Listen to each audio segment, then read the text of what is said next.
I stopped counting the compliments after my hairdresser changed one thing about my part line. 3 years of feeling like my hair had given up on me. And it wasn't the thinning that was the problem. It was everything I'd been doing to hide it. If you've got fine or thinning hair and you're over 60, you already know the drill. More product, less volume. Softer brush, flatter results. Today I'm walking you through 3 shortcuts that actually work with thinning hair instead of fighting it, and why the styles you probably tried 5 years ago aren't the ones that'll work now. I researched the best cuts and the worst mistakes for women over 50 so you get real answers, not guesswork. If you haven't subscribed yet, do that now. I post this kind of thing every week. Part 1. The Pixie that adds density instead of exposing scalp. Most women think a pixie cut is risky once hair gets thin. It's actually the opposite. A blunt, textured pixie with graduated layers at the crown creates the illusion of thickness because the layers overlap instead of lying flat against the scalp. You've seen it happen. Longer hair gets thin, and instead of looking soft, it looks stringy. Every strand is doing its own thing, and none of it is doing you any favors. Here's the fix. Ask your stylist for a pixie with what's called point cutting at the ends, not blunt scissors straight across. Point cutting creates soft, broken edges instead of one heavy line, which is what makes thin hair look fuller instead of see-through. The other detail that matters more than people realize: length at the crown. You want 2 to 3 inches left on top, not buzz close. That length gives you something to lift and texture, which is where the volume illusion actually comes from. Too short up top, and there's nothing to work with. Too long and the weight pulls it flat again. Once this is cut in, here's what changes. People stop looking at your scalp and start looking at your face. That's the real shift. Thin hair pulls attention downward, to the gaps. A well-cut pixie pulls attention upward, to your eyes, your cheekbones, your expression. You look sharper, not smaller. I had a woman tell me she cried a little the first time she saw this cut finished, not because it was dramatic, but because for the first time in years her hair looked like it belonged to her instead of something she was managing. The before is longer, flat layers with visible scalp part line. The after is a short, point-cut pixie with crown lift and soft broken ends. But there's a version of this cut that goes wrong more often than any other, and it's the one right after this.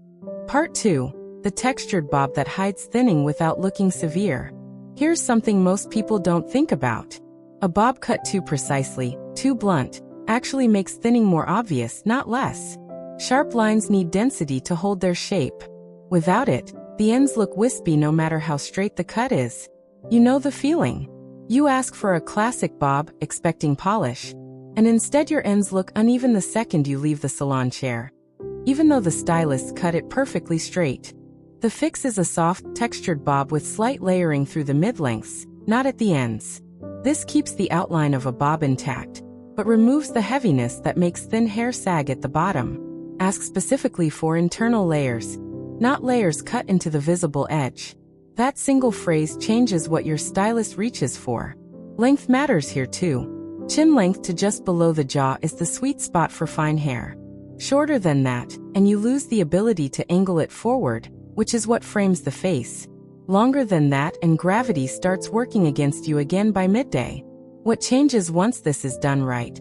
Your hair starts moving when you move. Fine, thin hair that's cut wrong sits still, stiff like a helmet. This bob swings slightly at the jaw when you turn your head, and that motion reads as healthy hair, even if the density hasn't changed at all. It's an optical shift, and it works every time. The before is a blunt, heavy bob with wispy, uneven-looking ends. The after is an internally layered, chin-length bob with soft forward movement. There's a third cut I haven't mentioned yet, and it's the one stylists recommend most quietly, almost like they don't want every client to know about it. Part 3. The shag that creates volume without heavy product. Most women reach for volumizing spray and root lifter before they ever consider that the cut itself might be the actual problem. A shag with face-framing layers built specifically at the crown and temples creates lift using scissors, not styling products.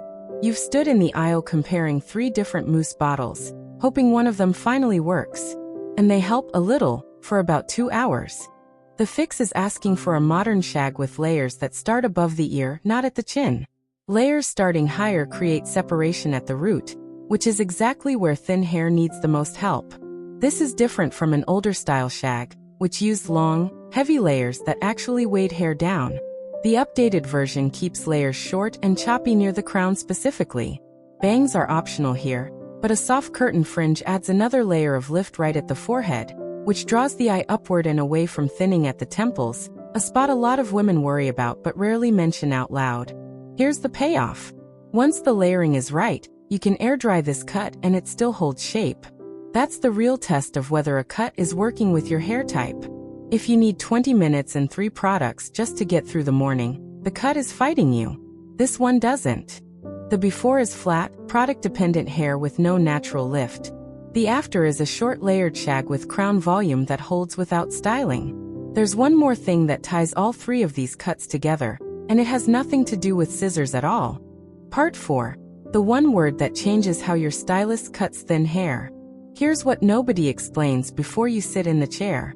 Stylists cut thick hair and thin hair completely differently, but most clients never say the word fine or thinning out loud, so they get a generic cut built for average density. Think about every haircut you've gotten described the same way. Just a trim, something easy, whatever looks good. None of that tells your stylist what your hair actually needs. The fix is simple and it costs nothing. Say the actual words. My hair is fine and thinning, please cut with that in mind. This tells your stylist to avoid thinning shears, avoid heavy layering at the ends, and prioritize the internal layering and point cutting techniques from the first 3 parts of this video. It's the difference between a generic cut and one built specifically for your hair type. Bring a photo too. Not of a celebrity with different density and thickness, just a clear photo of the shape you want from the front and the side. Stylists work from what they see, not just what they hear. Once you start naming it directly, cuts stop needing fixing 2 weeks later. You stop going back for adjustments because the first cut was already right for your hair, not a guess. The before is a vague request leading to a generic cut. The after is a clearly communicated cut built specifically around fine, thinning hair. You now know 3 cuts that actually work with fine, thinning hair instead of against it, and the one sentence that gets your stylist cutting for your hair type from the very first snip. That's more than most women walk into a salon with. Which of these 3 cuts are you going to ask for first, the pixie, the bob, or the shag? Tell me in the comments. Next week I'm covering the exact products that actually add texture to fine hair, without the buildup. Like this video, subscribe to Timeless Wisdom Path, and I'll see you in the next one.